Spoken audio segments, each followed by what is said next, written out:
Vivemos em um mundo marcado pela dor, pela angústia, pelo sofrimento. Nos quatro cantos deste planeta não existe um lugar onde alguém não sofra. A natureza geme, os homens gemem, pobres e ricos, feios e bonitos sofrem. A dor está por toda parte. Entretanto, o livro de Daniel, ele nos traz a certeza de um mundo melhor. Cada profecia de Daniel, ela termina com a volta de Jesus. Amigos, a volta de Jesus será a nossa grande libertação. A volta de Cristo é a única solução para que esse mundo, de fato, seja livre da dor para todo sempre. No livro de Daniel, no capítulo 12, no versículo 1, a Bíblia diz: "E naquele tempo se levantará Miguel, o grande príncipe, que se levanta a favor dos filhos do teu povo, e haverá um tempo de angústia, como nunca houve, desde que houve nação até aquele tempo. Mas naquele tempo livrar-se-á o teu povo, todo aquele que for achado escrito no livro." Daniel termina o seu livro narrando uma grande angústia que sobrevirá. Esse mundo foi marcado por grandes dores, por grande sofrimento, catástrofes, dilúvios, fogo descendo do céu, destruindo cidades, epidemias que varreu continentes. Muita angústia já recaiu sobre esse mundo, perseguição religiosa. Porém, a Bíblia está dizendo que virá uma angústia como nunca houve. Mas a boa notícia é que Miguel, Jesus Cristo, o grande libertador, o vencedor em todas as batalhas, Miguel se levantará. A palavra Miguel é um título para Cristo. Na verdade, quando usa o nome Miguel, simboliza o guerreiro, aquele que se levanta para pelejar em favor do seu povo. No livro de Daniel, no capítulo 7, mostra o Filho do Homem entrando até o local do trono de Deus, e ali se inicia o grande julgamento. No versículo 9 e 10 do capítulo 7 de Daniel, fala que foi colocado tronos e o ancião de dia se levantou, sua veste era branca como a neve. E ali fala que milhares e milhares o serviam e milhões de milhões estavam diante deles. Assentou-se o juízo e se abriram os livros. Amigos, essa cena é a cena do juízo final.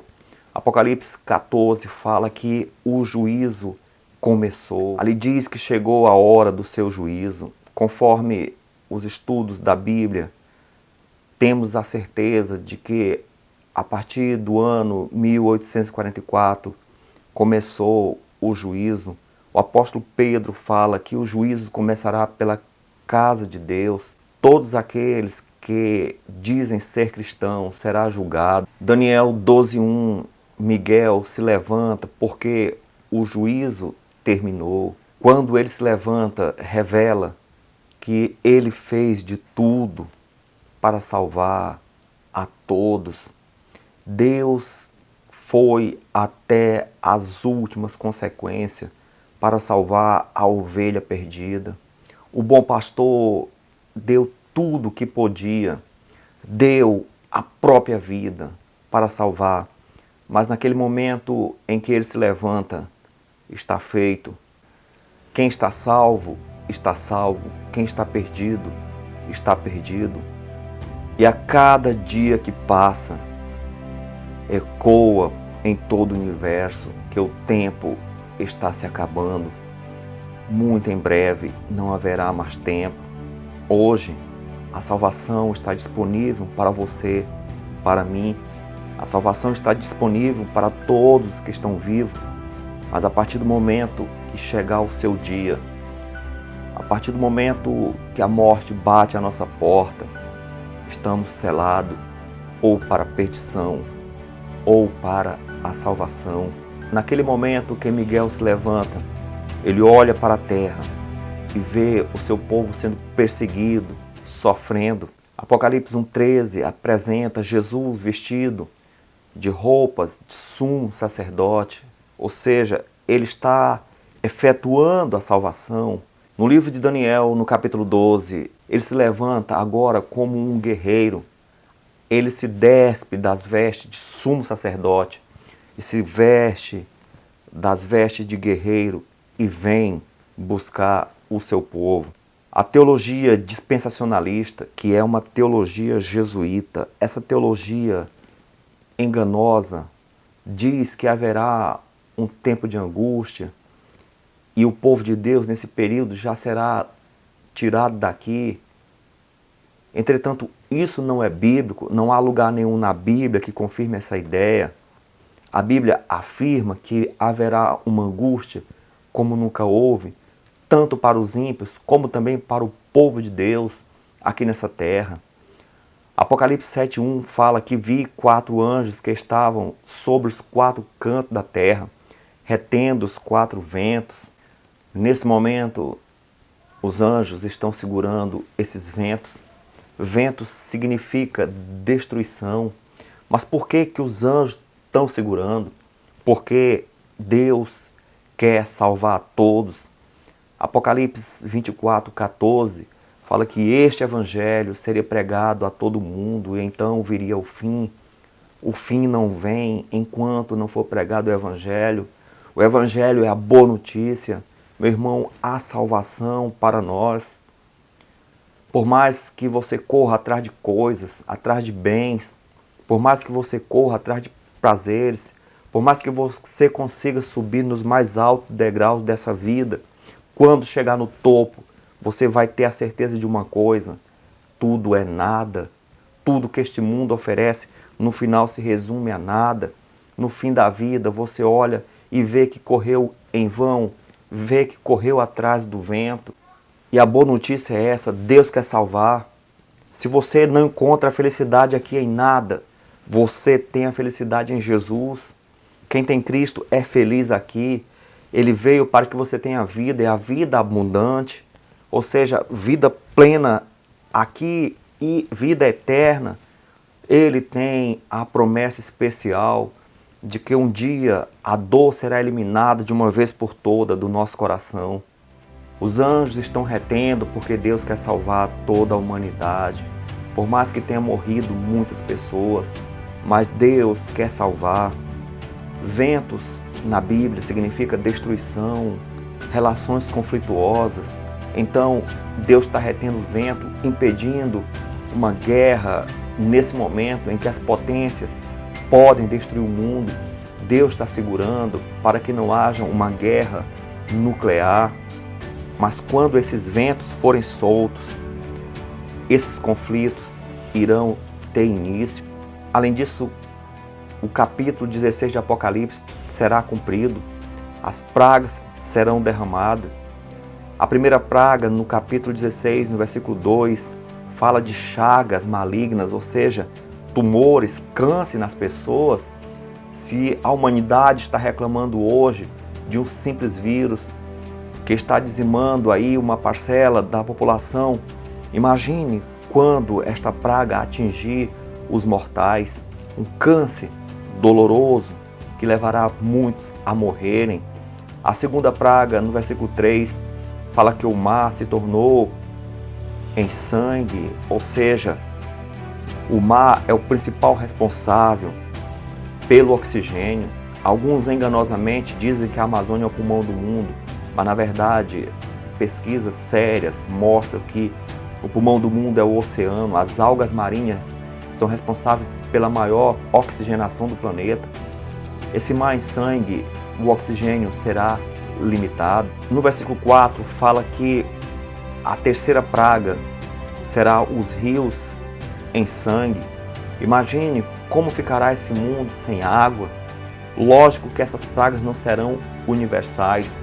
Elas ocorrerão em vários lugares diferentes. Se fossem universais, não sobraria ninguém. mas pessoas sofrerão pela falta de água. A quarta praga fala que o sol se tornará abrasador. Esse será um verdadeiro aquecimento global, o sol muito quente, quente que as pessoas não poderão suportar. A quinta praga será direto no trono da besta. O sistema da besta enganou a humanidade, prometeu um mundo colorido, prometeu um mundo de paz, um mundo de segurança, mas não conseguiu dar, e Deus agora pune o sistema da besta com escuridão. A sexta praga fala do rio Eufrates que secou. Na verdade, essa praga é simbólica, porque o rio Eufrates era o rio que dava a sustentação do poder da antiga Babilônia. O rio Eufrates secando significa que a humanidade, os reis da terra, que empregaram as suas confianças em Babilônia, agora eles veem um sistema arruinado, então eles olham para a Babilônia e retiram dela o poder, a confiança que deram, e Babilônia cai para todo sempre. Amigos, não se engane, o sistema babilônico vai cair. O sistema babilônico é areia. A única rocha que temos é o reino de Deus. O reino de Deus jamais será abalado. O sistema babilônico ele chegará ao seu fim. E nesse tempo que o sistema babilônico perder o poder, as pessoas entenderem que tiveram vãs confiança nesse sistema caído, correrão de um lado para outro, buscando a salvação, buscando a palavra de Deus, conforme diz Amós, e não encontrarão, porque a graça de Deus ainda hoje existe. Mas quando chegar nesse momento, a graça de Deus não mais existirá. Muitos estão correndo atrás de bens, poucos investem no Evangelho, poucos investem naquilo que é eterno. Mas vai chegar o dia em que muitos verão que não valeu a pena, investir no sistema babilônico. Apocalipse 16:15, Jesus faz uma advertência: eis que venho como ladrão, feliz aquele que vigia e guarda as suas vestes, para que não ande nu e não se vejam as suas vergonhas. Por mais que você adquira bens, títulos, prazeres, um dia isso se tornará a grande vergonha se você não tiver com Deus. Você precisa de uma única coisa. Você precisa das vestes de Jesus. Com essas vestes, você terá a eternidade. Você não será envergonhado. Você não andará nu. No período dessas pragas, Deus terá um povo perseguido pelo mundo. Estarão sem o mínimo apoio terreno. Todos os seus direitos serão negados. Dos lugares mais desertos, mais escuros dessa terra, eles olharão para o alto e verão Jesus retornando. Mateus 24:30. Então aparecerá no céu o sinal do Filho do Homem, e todas as tribos da terra se lamentarão e verão o Filho do Homem vindo sobre as nuvens com poder e grande glória. Apocalipse 6, no versículo 14, 17, ali descreve as comoções desse planeta pela vinda de Cristo. O céu cheio de nuvens grossas se retorcendo, os reis da terra, os grandes, os poderosos, os escravos livres se escondendo nas cavernas em desespero e dizendo aos montes: caiam sobre nós, e nos esconde do rosto daquele que está sentado sobre o trono e da ira do Cordeiro, porque grande é o dia da sua ira, e quem poderá subsistir? No desespero, os perdidos correm para as cavernas. Eles não conseguem olhar para o rosto de Jesus. Por quê? Porque eles não estão vestidos das vestes do Cordeiro. Assim como Adão, no jardim, correu para se esconder depois do pecado, vestido de roupas de folhas, roupas que não têm valor algum. Da mesma forma, os perdidos verão que estão nu e fugirão da ira do Cordeiro. E a pergunta é: quem poderá subsistir naquele dia? Apocalipse 7,3 fala que Deus está retendo os ventos até selar nas testas o povo de Deus. Unicamente aqueles selados por Cristo, aqueles que tiverem o selo de Deus, poderão resistir, poderão estar de pé diante do Cordeiro. Daniel 12,2 fala que muitos dos que dormem no pó da terra ressuscitarão, uns para a vida eterna e outros para a vergonha e desprezo eterno. O mais certo que temos é esse: a morte não é um fim. Se você perdeu um querido, tenha certeza de uma coisa: ele vai ressuscitar. Porém, ou ressuscitará para a vida eterna, ou para a vergonha e desprezo eterno. Isaías 25,9: E naquele dia se dirá: Eis que este é o Senhor Deus, a quem aguardávamos, Ele nos salvará. Este é o Senhor a quem aguardávamos, na sua salvação nos alegraremos. Essas serão as palavras dos justos. Que palavras você proferirá quando estiver diante do Cordeiro? Você vai pedir para que as montanhas caiam sobre você?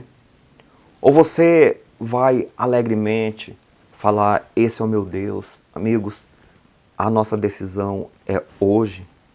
Jesus diz: se hoje vocês ouvem a minha voz, não endureçais o vosso coração. Daniel 12,10: muitos serão purificados e embranquecidos e provados, mas os ímpios procederão impiamente, e nenhum dos ímpios entenderá, mas os sábios entenderão. Você está entendendo o que Deus está falando para você? Você é sábio. Se você não está entendendo, você é ímpio. E aqui está falando que muitos serão purificados, embranquecidos e provados. Talvez você esteja passando por provas terríveis, problemas graves, mas entenda, Deus está te purificando. Se você está sendo provado, se alegre. Deus só investe naquilo que é precioso. O ouro, ao sair da terra, é um ouro cheio de escórias, mas o fogo purifica aquele ouro. Então, Deus está embranquecendo, Deus está provando os habitantes da terra, Deus está purificando. Não resista, mas humilhe-se diante de Deus, porque Ele quer salvar você. Mateus 16:27 diz: porque o Filho do Homem virá na glória de seu Pai com seus anjos, e então dará a cada um segundo as suas obras.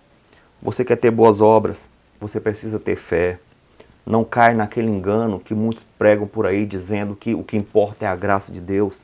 Não, a graça de Deus é o poder libertador do pecado. Se você está na graça de Deus, você não está em pecado. Veja a mulher adúltera. A mulher adúltera estava perdida, estava em pecado, estava destinada à morte. As pessoas logo iriam apedrejá-la. Entretanto, Jesus é a vida, aparece, e ele se levanta, e ele impede que aquela mulher seja morta, e ele fala para ela: vá e não peques mais. Isso é graça. Graça é Deus salvando o pecador do pecado e da morte. Para que ele tenha boas obras, você tem que ter as obras que a fé opera na vida daqueles que são lavados pelo sangue de Jesus. Não se deixe levar pelo brilho desse mundo. Babilônia é atraente. Babilônia brilha.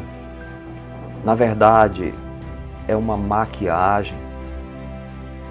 Por trás disso está a dor. Por trás disso está o sofrimento. Por trás de tudo isso está a perdição eterna. A nossa pátria não é aqui. Trabalhe pelo ouro que é eterno, pelo ouro que está no céu, por Cristo, não por aquilo que perece. Invista naquilo que é mais importante. Invista naquilo que é eterno. Quando Jesus estava almoçando na casa de Maria, Marta corria de um lado para o outro. Ela estava preocupada com as coisas exteriores.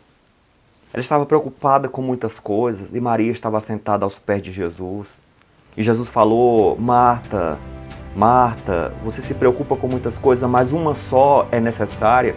E Maria escolheu aquilo que é mais importante e isso não será tirado dela. Se você corre atrás dos ventos, esses ventos serão tirados de você.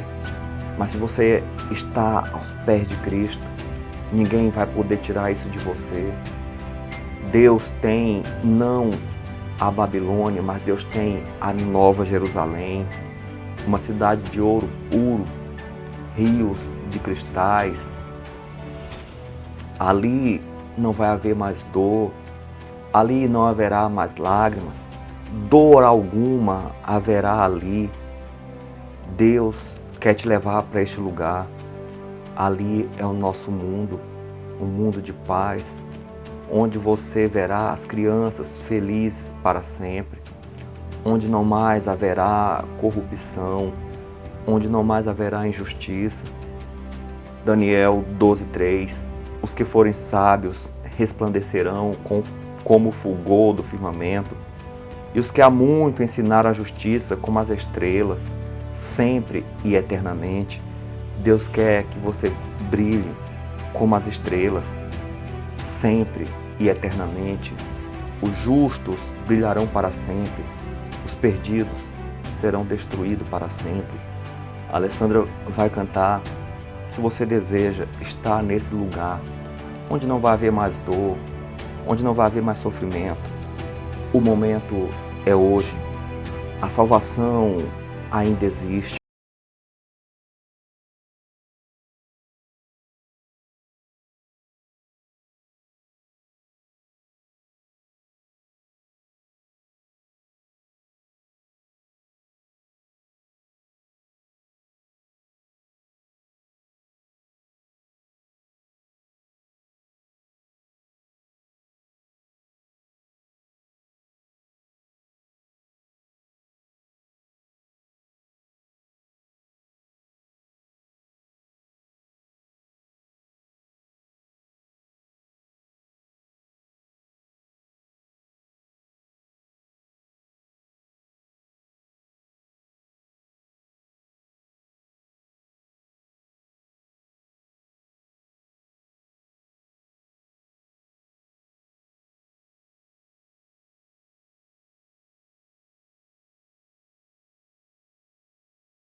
esteja sangrando pelas dificuldades, pelos problemas que enfrentamos, mas, ó Deus, que seja problemas para nos embranquecer, para nos purificar.